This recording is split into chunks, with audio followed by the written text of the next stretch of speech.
Hi friends, வணக்கம் and welcome back to Tulasi's kitchen vlog. இன்றைக்கி வந்துட்டு ஒரு healthy and simple breakfast recipe தான் பார்க்க போகிறோம். அது என்னென்னா கோதுமை தோசை. நார்மலாக கோதுமை தோசை நம்ம வந்து வீட்டில் செய்வோம். இது வந்து கொஞ்சம் டிஃப்ரெண்ட்டாக, அதுவும் நேரத்தில் ஹெல்த்தியாகவும் நம்ம வந்து செய்ய போகிறோம். நம்ம நார்மலாக வந்து வேலைக்கு போகிற லேடிஸ்லாம் வந்து பார்த்திங்கன்னா டெய்லியும் வந்து என்ன செய்கிறதுன்னு தான் ஒரு பெரிய டாஸ்க்காக வந்து இருக்கும். அவங்களுக்குலாம் வந்து பார்த்திங்கன்னா இந்த மாதிரி நம்ம வந்து சட்டுன்னு வந்துட்டு ஒரு மாவு ரெடி பண்ணிவிட்டு இன்க்ரீடியன்ஸ்லாம் சேர்த்துட்டோன்னா டக்குன்னு முடிஞ்சிடும். சரி, வாங்க வீடியோக்குள்ளே போகலாம். 1.5 கப்பு நான் கோதுமை மாவு சேர்த்துக்கிறேங்க. ஃபஸ்ட்டு 1 கப்பு சேர்த்துக்கிறேன்.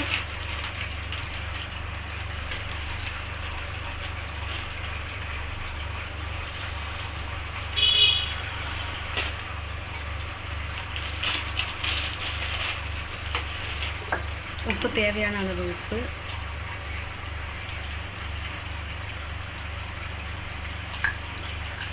இதெல்லாம் சேர்த்து நல்லா மிக்ஸ் பண்ணி விட்டுக்கலாம்.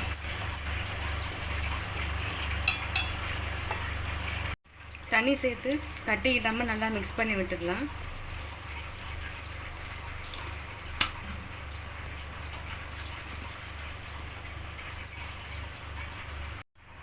நல்லா இந்த அளவுக்கு கட்டி இல்லாமல் நல்லா மிக்ஸ் பண்ணி விட்டுக்கலாம்.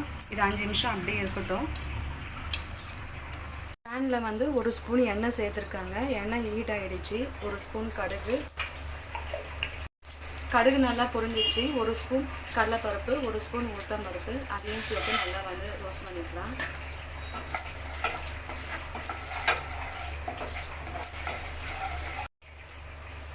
வெங்காயம் வந்துட்டு நான் சேர்த்துக்கிறேங்க. மீடியம் சைஸ் ஒரு வந்து வெங்காயம் கட் பண்ணி வச்சுருக்கேன். அதுவும் ஒரு பச்சை மிளகாய், ஒரு துண்டு இஞ்சி, அது குட்டி குட்டியாக கட் பண்ணி வச்சுருக்கேன். அதையும் சேர்த்து நல்லா வதக்கிக்கலாம்.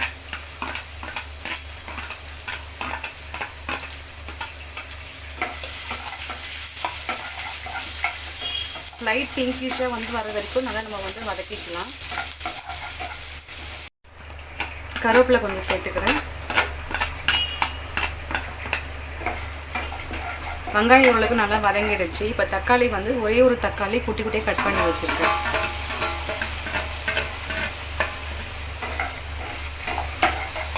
இப்போ இதுக்கு தேவையான அளவு உப்பு சேர்த்துக்கலாம். நம்ம ஆல்ரெடி மாவில் உப்பு சேர்த்துருக்கோம்.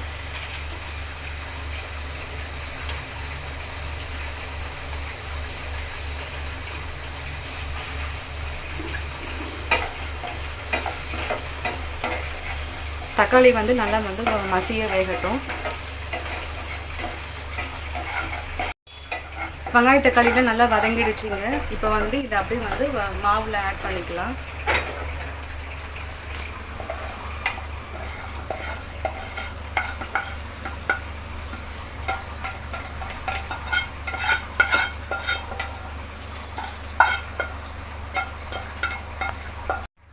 கொத்தமல்லி கொஞ்சம் ஆட் பண்ணிவிட்டு நல்லா மிக்ஸ் பண்ணி விட்டுடலாம். மாவு நல்லா ஹீட் ஆகிடுச்சு. ஆயில் இதை மாதிரி நல்லா ப்ரெஷ்ஷில் வச்சு ஸ்ப்ரெட் பண்ணி விட்டுடலாம்.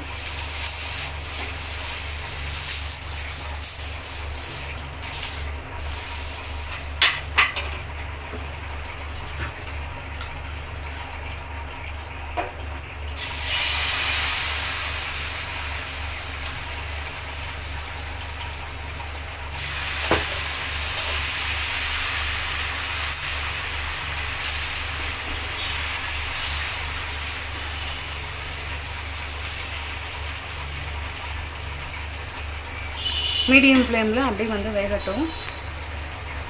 ஆயில் வந்து ஊற்றாமல் இந்த ப்ரெஷ்லேயே வந்துட்டு மேலே அப்படியே ஸ்ப்ரெட் பண்ணி விட்டுடலாம்.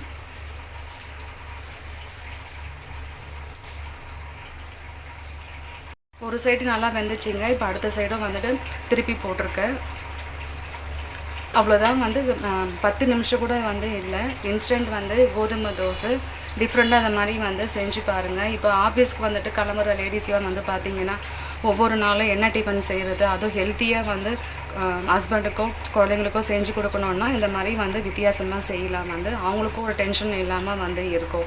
காலையில் வந்து பிரேக்ஃபாஸ்ட்டுக்கோ நம்ம வந்து ரெடி பண்ணலாம், இல்லை நைட்டு டின்னருக்கோ இந்த மாதிரி வந்து 10 நிமிஷத்தில் இன்ஸ்டண்ட்டாக நம்ம வந்து ரெடி பண்ணலாம். இப்போ இட்லி தோசை மாவு வந்து காலியாகிடுச்சுன்னா இந்த மாதிரி நம்ம குயிக்காக வந்து ரெடி பண்ணி கொடுத்துடலாம். நம்ம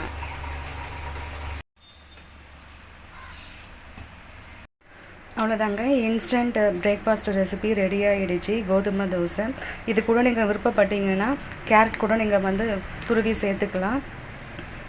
10 நிமிஷத்தில் இன்ஸ்டண்ட்டாக நம்மளுக்கு ரெடி ஆகிடுச்சு. ஒவ்வொரு நாளும் நம்ம வந்து இட்லி தோசை, நார்மல் தோசை அதை மாதிரி சாப்பிட்றத விட இந்த மாதிரி நம்ம ஹெல்த்தியாக டிஃப்ரெண்ட்டாக நம்ம வந்து ட்ரை பண்ணலாம் கண்டிப்பாக. இது கூட வந்துட்டு வெறும் அந்த ஜாம் வச்சு சாப்பிட்டாலே போதும்.